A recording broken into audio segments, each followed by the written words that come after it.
वृंदावन की धरती प्रेम और भक्ति की भावना से सजी रहती थी। वहीं पर जन्मी थी राधा, प्रेम की देवी, और वहीं बाल गोपाल कृष्ण अपने बाल्यकाल की लीलाओं में लीन रहते थे। यमुना के किनारे बांसुरी की मधुर तान और राधा के चंचल कदमों की छवि जैसे सृष्टि की सबसे सुंदर रचना हो।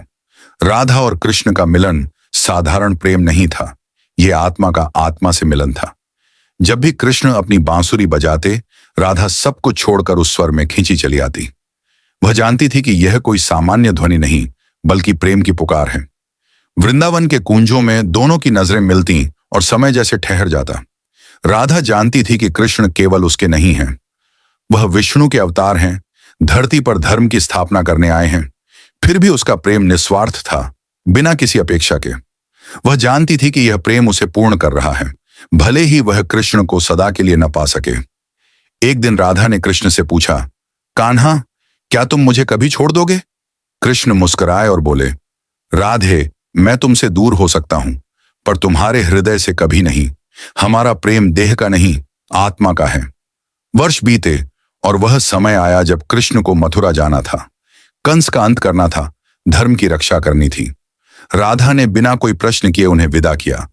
उसका दिल टूटा, पर प्रेम नहीं। कृष्ण मथुरा, फिर द्वारका गए। राधा ने कभी विवाह नहीं किया। वह राधा नहीं रही, वह स्वयं भक्ति बन गई।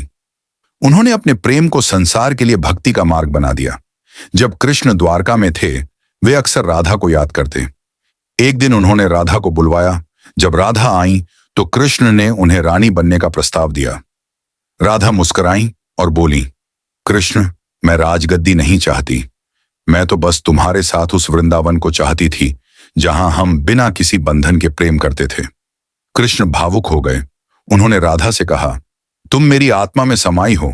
राधे, तुम्हारा प्रेम ही मुझे ईश्वर बनाता है। राधा ने अंतिम बार कृष्ण को देखा और लौट गई, पर उनका प्रेम कभी समाप्त नहीं हुआ। आज भी वृंदावन की हवाओं में उनकी प्रेम कथा गूंजती है। यह प्रेम जिसमें कोई अधिकार नहीं, कोई शर्त नहीं, केवल समर्पण है। यही राधा कृष्ण का प्रेम है, शाश्वत, अमर और दिव्य।